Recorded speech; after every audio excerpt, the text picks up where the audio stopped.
Hold on 1 second. I just got to turn your volume down a little bit. It's kind of loud on this side. Hold on 1 second. Yeah. This mic is bloody loud, dude. I can turn it down on this end if it's too much. That's pretty good. That's better now. I can understand you. Okay, cool. I blow my ears out. I blow my ears out too many years with music. So yeah, dude. I know how you feel. I don't have the Bluetooth on now and stuff. So yeah, I know how you feel, man. Mine's a bit the same. Hey, I'm 40, bro, and my ears are the same. Hey, I actually have to start putting earplugs in when I go to shows. I never understood it when I was a young fella, but now I'm a bit older, dude. I totally get it, eh?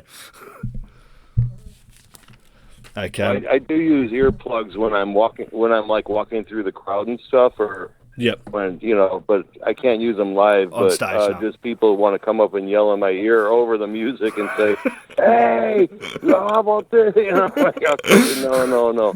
Yeah, that's it. Eh? That's the only time I wear earplugs, but live I don't like earplugs because it just like cuts the sound down too much and. It's not the same kind of feel. It'll throw me off, if anything. Yeah, and you wouldn't feel connected, I suppose, with the music and the crowd as well. I'll just get into an intro there, Lance, and then we'll crank into it, mate. Okay, and g'day, it's Jai, that Aussie metal guy here with Crank.com, and today I'm having a chat with Corporate Death, lead vocalist, guitarist for legendary death metalers Macabre, who are due to release their latest full-length album, Carnival of Killers, November 13th, worldwide through Nuclear Blast Records. This is a pleasure, man. Cheers for joining me, dude. How you doing? Well, thank you for doing the interview. No, a lot of fun, man. I love your music, man. It's really cool. And, it's one of those bands where you got to have, I was reading in your comments there, it's like you got to have that morbid sense of humor as well as that taste in death metal, if you know what I mean, to really appreciate what Macabre have to offer, man. Well, yeah, I guess. We've had a pretty good following over the years, like kind of a cult following. Yeah. So we first started, and we kind of held on to all our old fans over the years. They're like, okay, I still see these old people at shows that are like, a little younger than me, maybe, about my age or something. But then we're constantly getting new fans that like kids that just heard it, or just I just heard your new album or something, and I have to check you guys out. We like you guys and stuff. So I'm like, cool. We're getting different generations of fans over the years. 35 years now. Yeah. That's what I was about to mention. That must be really good for you guys coming up on 35 years. First off, congratulations on that, but to celebrate it with this new album, which is almost 10 years after the release of the last one, and to be bringing all these fans on board, like you're saying, to sit back and go, man, I've got all the old fans, the old Macabre fans have come along for the ride, but seeing this new generation of death metal kids and metalheads come through and pick up the reins of Macabre as well must be really good for you to see as well. Well, yeah, it motivates me to keep doing it. It's like, okay, if no one liked it, I probably wouldn't do it anymore. So, yeah, it motivates me, and there's been some delays over the years, like putting this album out and stuff, and obviously this coronavirus crap didn't help anything, which delayed it more. So, but we were pretty much. We weren't ready to jump into anything. We didn't have the right record offers. And so we said, okay, we're not jumping into anything. We've done this forever. We recorded our own albums over the years and licensed them. So we own all our own albums and licensed them for 5 years to record companies. And now Nuclear Blast, we worked with them on Sinister Slaughter in 93. And this is before they became like the biggest metal record label in the world. Now they're huge, and these guys are great people to work with and super pros. And they're going to put out our old catalog, all our old albums plus a new one, and they're promoting us like we've never been promoted before. We never had, the chance to get our stuff out there to this many people in the past, so we're super happy to be with Nuclear Blast again. Yeah, and they've got that reach, and it's good for to see, like, with you guys bringing that earlier album back in '93 with them and coming full circle as well. And they've done the same. Benediction have recently brought out a new album. All these great old school death metal bands that are still going strong, if you know what I mean. And for me, I love it. Yeah, I think there's going to be a resurgence of the extreme music coming up now. So, it goes in waves where there's periods of time where it wasn't as big, and then it comes back. But that's just the way it goes with music. Yep. So what's the recording and production process like on this one? Because you recorded with Tomek, I think, down at Studio H34. Well, a friend of mine, he actually did a few of the backing vocals on this album. His name is General Sarvis, and he plays in a band called Sarmy of Doom. And I taught him guitar for probably about 12, 13 years now, and he lives by my house. And we checked out some studios, me and him, and he's like, okay, check out this guy. He's got a studio in his house, and he had a great recording. He's from a band called Rosengard, and he hasn't done much of that in the past few years, but the recording was really good. Yep. So he says we're going to do all the drum tracks at this Kiwi Drum Studios. It was like an hour drive for me, so we had to go out there for 4 days to get all the drum tracks down. This is the best drum studio in the Midwest, in the area where we live. It was designed by these guys that are really good with sound, and the rooms are huge. They have the best mics and everything. So did the drum tracks, and then the rest was done at Tomek's studio, where he's got great equipment too, really high-tech stuff. And so it was the bass player lives in a different state now. He lives in so we don't practice like we used to with the bass player, but me and the drummer practiced this album. The bass player came out and learned the songs. He stayed at my house for a little over a month, and he's like, oh, okay, we got the songs down now, let's go in the studio. And then when it came to the guitar recording and stuff, I did some guitar rhythm tracks on there for him to play his bass tracks too. Yep. And then he did all his stuff. Then it was pretty much all up to me after that. I did pretty much all of the vocals on this whole album. He said, the bass player said, Nefarious said, you just do the vocals, because I didn't really have time to work with him, with all the keys and the changes and stuff. So I did most of the vocals on it. I had my friend General Sarvis sit in for some of the vocals. And then the mixing process was another thing. It's with technology today, I can work with smartphones. Before, it was okay, you mix an album and you're kind of stuck with that and what you get, and you can't change anything. But with this one, I was able to listen to the mixes over my smartphone and to make subtle changes in their volume levels and maybe some effects in there. And where I love this, where I can actually, work with the mix, and you're not stuck with the same mix, just going in the studio and mixing it in maybe a matter of 3 or 4 days. Yeah, and that must be a really cool for you as a musician to have a little more control compared to the first albums that you'd brought out. This one was all hands-on for me, pretty much. Yeah. I mean, I had to put a lot of time into it. It was a lot of work, but I enjoyed it. I really enjoy doing the studio stuff and creating this stuff probably just as much as I do playing out live and playing for people. And even the album cover, which was done by Laz Guillen from Australia. Yeah. I met him when we toured Australia. He's a tattoo artist. Nice. And you can find him on Facebook. His name is Laz Guillen. I'll put his link in as well. He could do Leonardo da Vinci paintings or anything. He's great. And so I asked him to do the cover. So me and him were able to work on the cover for a few months. He didn't just do a painting for us or something. He did it on a computer.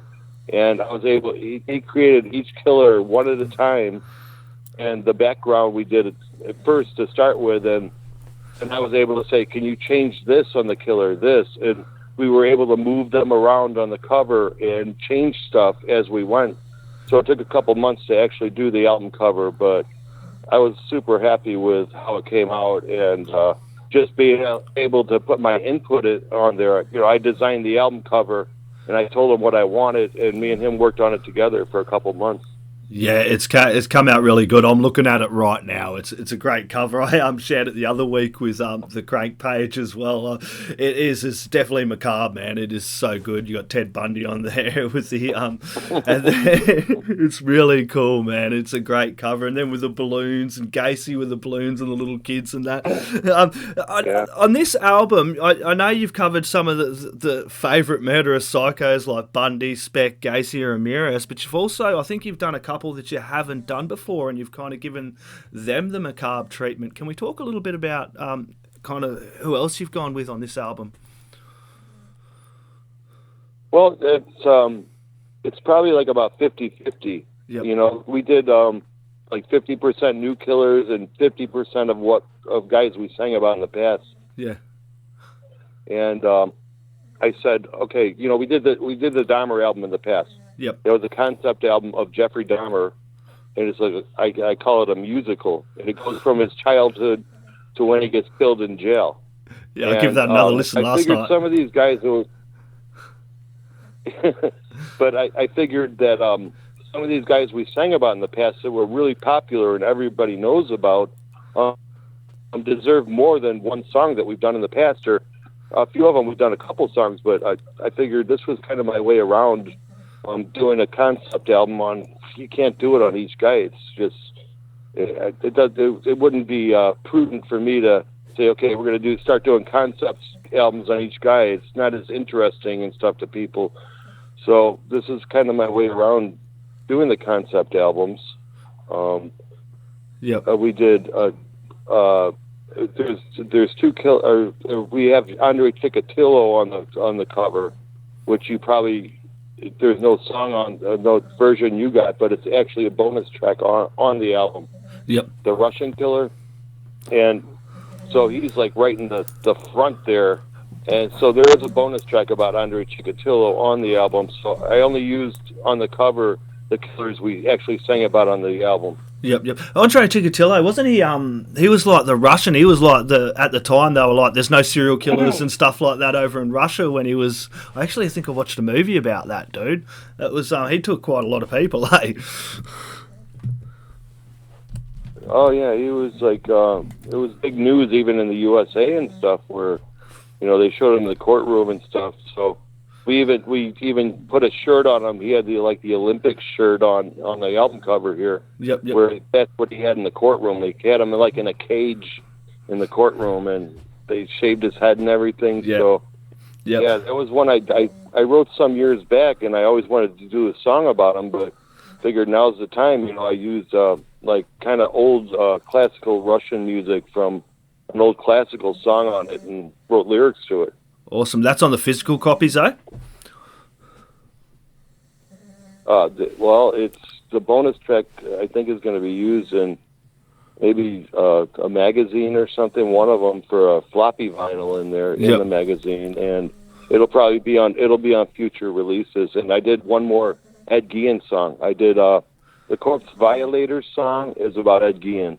Yeah, nice. And yeah, I'm looking forward to getting this. Which is an old song that we actually wrote that song back in like about '83 before Macabre, and we were playing with the same band. We had a singer, and we kicked him out in '85, and I started singing. But I brought the music back, and I wrote new lyrics to it.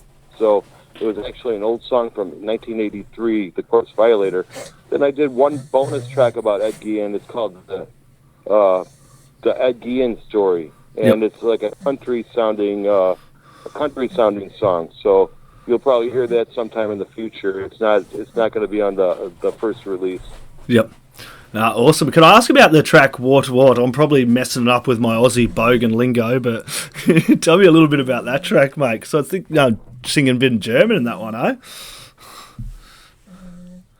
Well, we did 2 songs on Fritz Haarmann in the past. Yep. I did Fritz Haarmann the Butcher on Bloom. Yep. And then I did Fritz Haarmann der Metzger on Murder Metal, which I had an old German girlfriend from the past, and she wrote all the lyrics for that with my input. I told her what to write, but do it in German. And so, but this one was when I was like first started Macabre. An uncle of mine, through marriage, I'm from an Italian family. He was from Germany, so he told me about this hit song from Germany that was about Fritz Haarmann. It was called Werte, Werte, nur ein Weilchen. And I could never find it, so I wrote my own songs about Fritz Haarmann. But then when I got a smartphone, I eventually found the song on YouTube, and I found like this old clown guy with a clown nose on singing this song to like a karaoke version in his basement, and his vocals were great on it. And I'm like, wow, I got to do this. I have to do it. This is a song I've been looking for so many years that I couldn't find. And I had a friend, because I speak very little German, so I had a friend from Chicago that's from Germany, and he watched the video and translated all the lyrics and told me what it meant. And we picked certain verses that we wanted to use, and I tried to kind of copy that guy in there, my own style, and make it a little more metal. So we're kind of this song is from the 50s. It's by Horst Schneider, and so yeah, I was like, that was probably the hardest song for me to do on the album, because of the German lyrics, and pronunciations were very tough, and without that guy's help, I would have probably butchered it. I would have butchered it as well, man. I used to get kicked out of German class when I was a young lad all the time. Hey, my German teacher would be out every time. I've got to talk about Travis Ryan from Cattle Decap, man. That the Ted Bundy film clip, and he's got Ted Bundy film clip, Travis Ryan from Decap. He's got him on the film clip, and I like the way he's kind of embraced the old school and brought the new in as well with Travis, and you got him on the shirt. Yeah, that was something they just approached me with. Like, my manager said, hey, he wants to do this song and stuff, and he's going to try to look like Ted Bundy on it. And I'm like, okay, so it just kind of happened, that video, and I didn't have any input on it or anything. But when I saw it, I was like, wow, this guy looks like Bundy, and it's pretty good filming and everything on there. Yeah. So I already had the new Ted Bundy song for the new album already written way before that ever happened.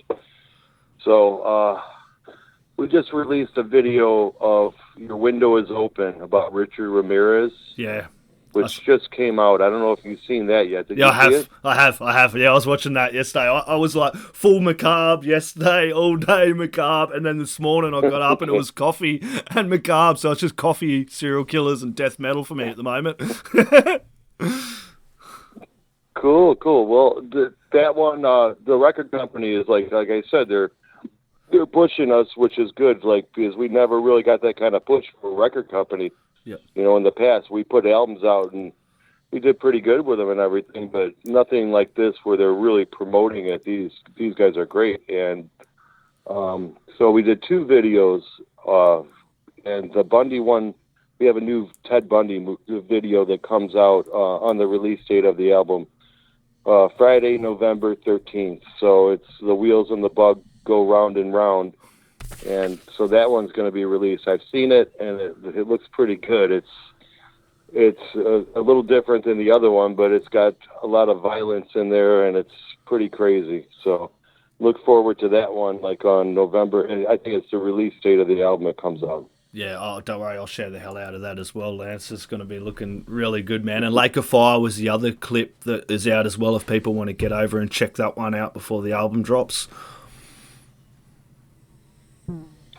Yeah, that was a visualizer. It's kind of like an ad for the new album, so they didn't want to make it too boring, so they threw some animation in there and stuff. But that's not a real video or anything. No. But these days, It's not just a song on there with with the album cover or something. It's a little visualization in there.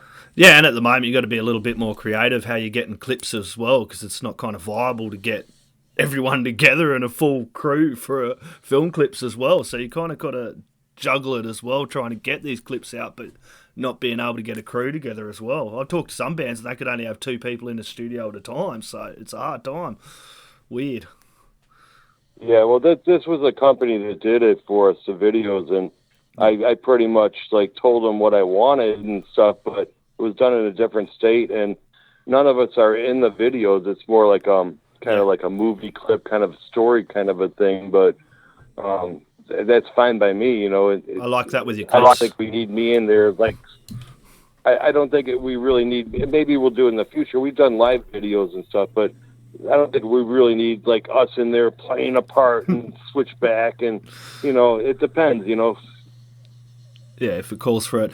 Corporate Death, this has been an absolute pleasure. Everyone grab the Macabre album, Carnival of Killers, that comes out November 13th. You're all going to want to grab this, chuck it in your stereos and turn it up really loud, because the neighbours are going to want to hear this one as well. Corporate Death, massive pleasure. Thank you very much for joining myself and Crannk for this killer chat, mate. You have a great day, eh? All right, thank you. Thank you very much. Bye-bye. Thank you very much, mate. See ya.